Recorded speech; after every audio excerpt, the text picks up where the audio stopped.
Le bruit est devenu une réalité omniprésente dans notre société moderne. Des klaxons qui résonnent dans les rues, au bruit incessant des machines dans les usines, en passant par la musique forte diffusée dans les magasins et les conversations animées dans les restaurants, le bruit est partout. Il fait désormais partie intégrante de notre environnement sonore quotidien, au point où nous nous rendons parfois même plus compte de son impact sur notre bien-être. Pourtant, au-delà des effets sur l'audition, le bruit excessif a des conséquences néfastes sur notre santé physique et mentale. Les études scientifiques révèlent que l'exposition continue au bruit peut entraîner une augmentation du stress, des troubles du sommeil, des problèmes de concentration et même des troubles auditifs permanents. Dans cette perspective, il est crucial d'explorer les différentes facettes du bruit dans notre société, d'en comprendre les implications et d'envisager des solutions innovantes pour atténuer son impact négatif. Notre projet numérique s'articule autour de la mesure et des données qu'elle produit, qui sont au cœur des sciences expérimentales. Nous avons alors mené différentes études au sein du lycée Sophie Germain afin de répondre à la problématique.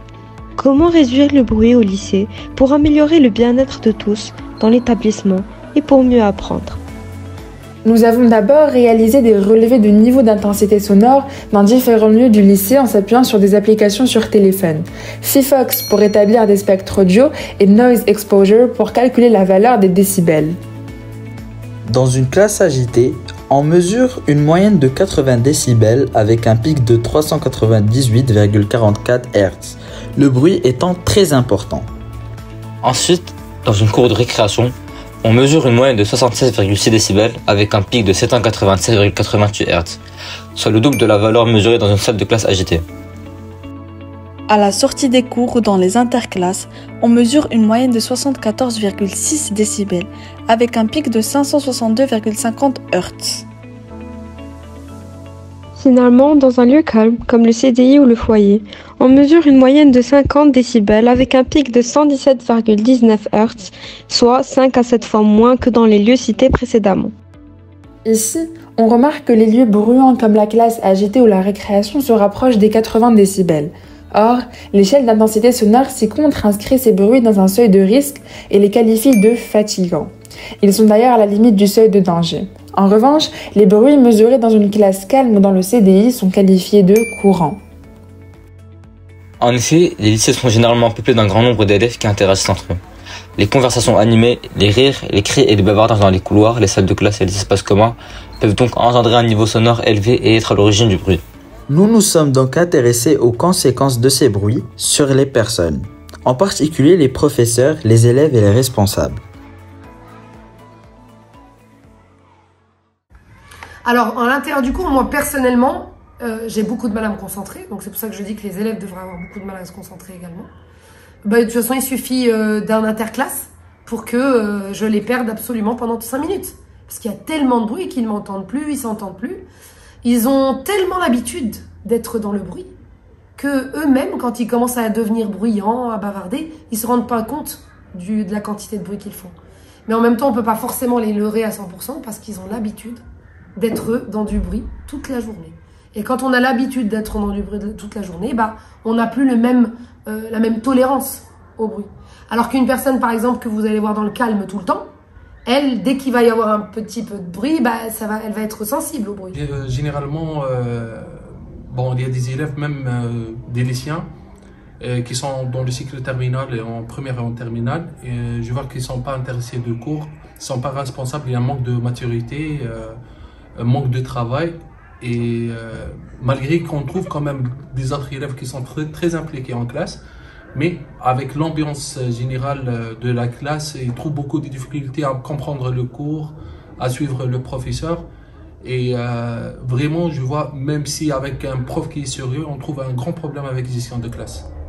Le bruit à l'école est dérangeant, notamment pour les professeurs quand on souhaite passer des consignes aux élèves, parce que les élèves ne peuvent pas entendre les consignes du professeur. Alors effectivement, le bruit m'affecte quand je travaille et quand je dois me concentrer. Voilà, je supporte pas qu'il y ait du bruit. Du coup, comme mon lieu de travail c'est le CDI, donc je souhaite que le CDI soit un lieu calme pour pouvoir travailler dans de bonnes conditions et puis donner aux élèves les bonnes conditions de travail.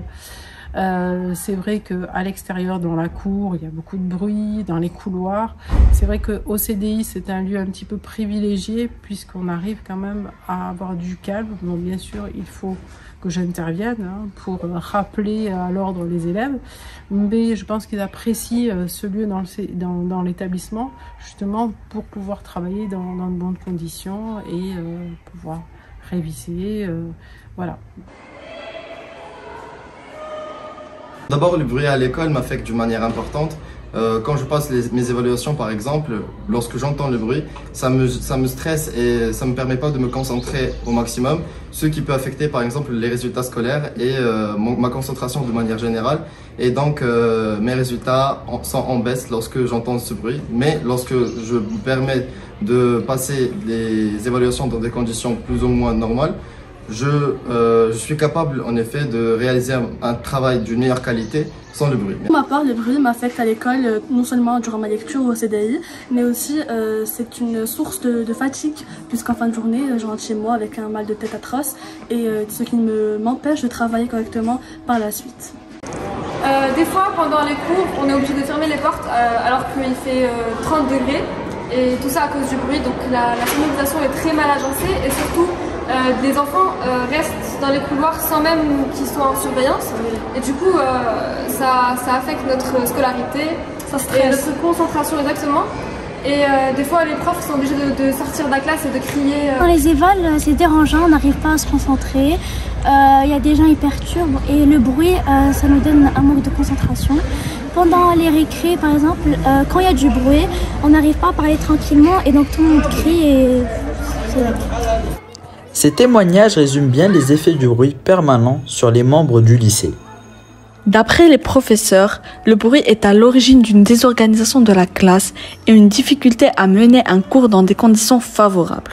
Les élèves, quant à eux, témoignent de difficultés à discuter ou à se concentrer, principalement en période d'examen. Il semblerait que le bruit affecte particulièrement leur mémoire. Et finalement, les responsables du lycée visent à maintenir le calme au sein des locaux pour assurer un environnement calme plus propice à l'apprentissage. On notera alors qu'une réduction du bruit au lycée pourrait améliorer le bien-être de tous dans l'établissement et assurer de meilleures conditions de travail. Nous avons donc envisagé quelques mesures qui peuvent être mises en place. Premièrement, il serait intéressant d'organiser des campagnes de sensibilisation auprès des élèves, des enseignants et du personnel administratif sur l'importance de réduire le bruit et ses effets néfastes sur la santé et la concentration. Par la suite, l'aménagement des salles de classe en utilisant des matériaux absorbants et en optimisant la disposition du mobilier pour réduire la réverbération du son pourrait limiter l'impact du bruit sur les espaces d'apprentissage.